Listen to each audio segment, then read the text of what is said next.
नमस्कार, आप देख रहे हैं टाइम्स न्यूज और मैं हूं आपके साथ छवि। आइए नजर डालते हैं कुछ खास खबरों पर। इंदौर शहर की कई ऊंची इमारत में फायर सेफ्टी नॉर्म्स और जीवन रक्षक उपकरण रखना अनिवार्य होगा। नियम का पालन नहीं किया जाता तो मल्टियों को सील कर दिया जाएगा। इंदौर कलेक्टर आशीष सिंह ने इस मामले में सख्त तेवर दिखाए हैं और निर्देश जारी किए।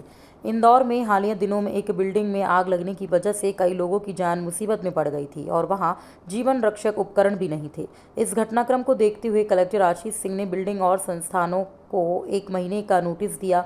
इसके अलावा जाहिर सूचना भी दी गई कि बिल्डिंगों में फायर सेफ्टी नॉर्म्स और जीवन रक्षक उपकरण लगाना अनिवार्य है, क्योंकि शहर में करीब 18,000 ऊंची इमारतें हैं। सभी को नोटिस नहीं दिया जा सकता। इसके लिए बाकायदा जाहिर सूचना जारी की थी।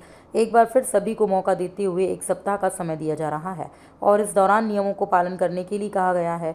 अगर नियमों का पालन नहीं होता है तो कलेक्टर द्वारा बनाई गई जांच कमेटी तुरंत ही बिल्डिंग और संस्थाओं को सील कर देगी। इसके पहले भी कलेक्टर के निर्देश पर जांच कमेटी ने शहर की कुछ बिल्डिंग की जांच की थी, जिसमें फायर सेफ्टी नॉर्म्स और जीवन रक्षक उपकरण नहीं मिलने पर सील किया गया था। बाद में बिल्डिंग वालों को और से फायर सेफ्टी नॉर्म्स और जीवन रक्षक उपकरण रखने की बात कही थी। इस संबंध में जांच कमेटी जांच करेगी और अगर बिल्डिंग वाली द्वारा नियम के अनुसार काम नहीं किया है तो उसे भी तुरंत सील कर दिया जाएगा। इंदौर में G+3 इमारतों को फायर सेफ्टी नॉर्म्स नहीं होने को लेकर कलेक्टर आशीष सिंह ने अंतिम 7 दिवसीय नोटिस दिया है। इसके बाद भी गड़बड़ी मिली तो होगा सख्त एक्शन। देखिए, फायर सेफ्टी को लेके चूंकि लगभग 18,000 के आसपास ऐसी बिल्डिंग्स हैं जो G+3 या उससे ऊपर की हैं। सभी 18,000 बिल्डिंगों का इंस्पेक्शन और उनको नोटिस दिया जाना चूँकि तकनीकी रूप से या प्रायोगिक रूप से व्यावहारिक रूप से संभव नहीं है।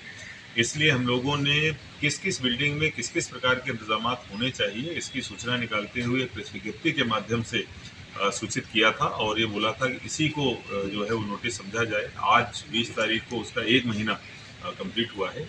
कल हम लोग पुनः एक विज्ञप्ति आखिरी 7 दिन की निकाल रहे हैं, जिनमें सभी लोगों को 7 दिनों की अंतिम सूचना दी जा रही है और 7 दिन बाद अगर जो हमारी टीम जाएगी और उसके इंस्पेक्शन में अगर पाया जाता है कि जो इंतजाम हम लोगों ने सुझाए हैं जो कानूनी रूप से ज़रूरी हैं और खासतौर पर व्यावहारिक रूप से ज़रूरी है, अगर वो नहीं है तो तत्काल उनको ऐसी बिल्डिंगों को सील करने की कार्रवाई करी जाएगी।